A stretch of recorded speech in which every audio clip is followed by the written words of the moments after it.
कृष्णा। कैसे हैं आप सब? मैं उम्मीद करती हूँ आप सब स्वस्थ होंगे।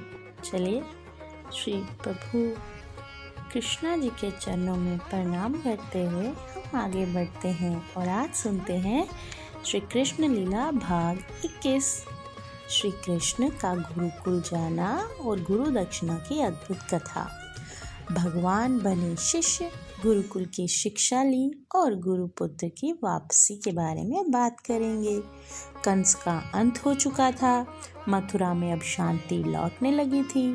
देवकी और वासुदेव अपने पुत्र को पाकर प्रसन्न थे, लेकिन श्री कृष्ण की लीलाएं अभी समाप्त नहीं हुई थी। भगवान स्वयं संसार को धर्म और आदर्श सिखाने आए थे, इसलिए उन्होंने तय किया कि अब वे भी एक सामान्य बालक की तरह गुरुकुल जाकर शिक्षा प्राप्त करेंगे। एक शुभ दिन वसुदेव जी ने श्री कृष्ण और बलराम का यज्ञोपवीत संस्कार कराया। संपूर्ण मथुरा में उत्सव जैसा वातावरण था। ब्राह्मण वेद मंत्र पढ़ रहे थे। देवकी जी अपने पुत्रों को देखकर भावुक हो रही थी। संस्कार के बाद दोनों भाइयों ने गुरु की खोज प्रारंभ की।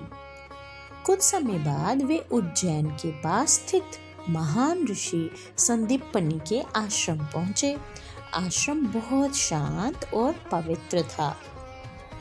चारों ओर पेड़, पक्षियों की मधुर आवाज और वेदों का उच्चारण सुनाई देता था। संदीपनी ऋषि ने दोनों भाइयों को देखते ही पहचान लिया कि ये कोई साधारण बालक नहीं है, लेकिन उन्होंने उन्हें सामान्य शिष्यों की तरह ही स्वीकार किया। गुरुकुल में श्री कृष्ण और बलराम बिल्कुल साधारण विद्यार्थियों की तरह रहने लगे। वे सुबह जल्दी उठते, आश्रम की सफाई करते, लकड़ियां लाते और गुरु की सेवा करते। दूसरे शिष्य आश्चर्य में थे। जो कंस जैसे अत्याचारी का अंत कर सकते हैं, वे इतने विनम्र कैसे हो सकते हैं? श्री कृष्णा सबको अपने व्यवहार से शिक्षा दे रहे थे। ज्ञान पाने के लिए विनम्रता सबसे आवश्यक है।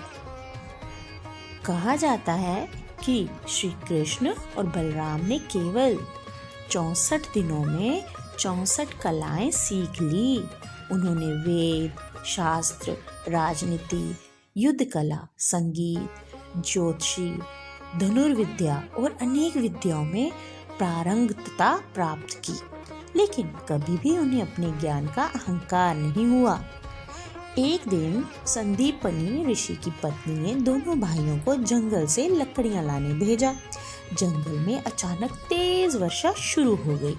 अंधेरा छा गया, चारों ओर तूफान चलने लगा, लेकिन श्री कृष्ण और बलराम पूरी रात लकड़ियों को सुरक्षित रखते हुए वहीं खड़े रहे, ताकि आश्रम का कार्य बाधित न हो। सुबह जब गुरु उन्हें ढूंढते हुए पहुंचे, तब उन्होंने दोनों को भीगते हुए देखा। संदीपनी ऋषि भावुक हो उठे। उन्होंने कहा, तुम दोनों आदर्श शिष्य हो। जब शिक्षा पूर्ण हो गई, तब श्री कृष्ण और बलराम ने गुरु से कहा, गुरुदेव कृपया गुरु दक्षिणा स्वीकार करें। संदीपनी ऋषि कुछ क्षण मौन रहे, फिर उनकी पत्नी की आंखों में आंसू आ गए। उन्होंने कहा, हमारा पुत्र समुद्र में खो गया था। यदि तुम उसे वापस ला सको, वही हमारी गुरु दक्षिणा होगी। श्री कृष्ण और बलराम तुरंत समुद्र तट पहुंचे। श्री कृष्ण ने समुद्र देव का आह्वान किया। समुद्र देव प्रकट हुए और बोले, हे प्रभु, मैंने आपके गुरुपुत्र को नहीं लिया, लेकिन पंचजन नामक एक दैत्य समुद्र में रहता है। संभव है वही उसे ले गया हो। समुद्र के भीतर पंचजन नाम का भयंकर दैत्य रहता था। उसका शरीर विशाल शंख जैसा था। श्री कृष्ण समुद्र में उतरे और उससे युद्ध करने लगे। भीषण युद्ध के बाद भगवान ने पंचजन का वध कर दिया, लेकिन गुरुपुत्र वहां नहीं मिला। हाँ, उस दैत्य के शरीर से एक दिव्य शंख प्राप्त हुआ। वही शंख आगे चलकर पांचजन्य कहलाया। जब भी श्री कृष्ण उसे बजाते, उसकी ध्वनि अधर्मियों के हृदय में भय भर देती। अब श्री कृष्ण समझ गए कि गुरुपुत्र यमलोक में हैं। तब वह और बलराम यमराज के लोक पहुँचे। वहाँ श्री कृष्ण ने 5 जन्य शंख बजाया। उस दिव्य ध्वनि से पूरा यमलोक गूंज उठा।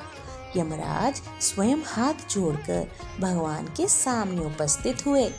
उन्होंने विनम्रता से कहा, प्रभु, आपके गुरु का पुत्र यहाँ है। यमराज ने तुरंत गुरुपुत्र को भगवान को सौंप दिया।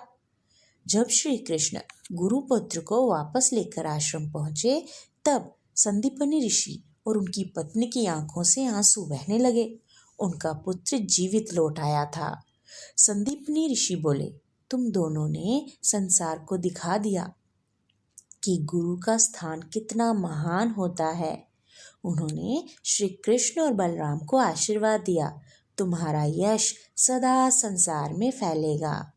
तो बच्चों, इस कृष्ण लीला से हमें क्या सीख मिली?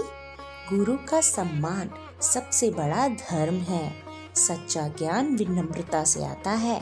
भगवान स्वयं भी नियमों का पालन करते हैं। सेवा और समर्पण से ही असंभव कार्य भी संभव हो जाते हैं। तो प्रेम से कहें और कमेंट्स में लिखें, हरे कृष्णा।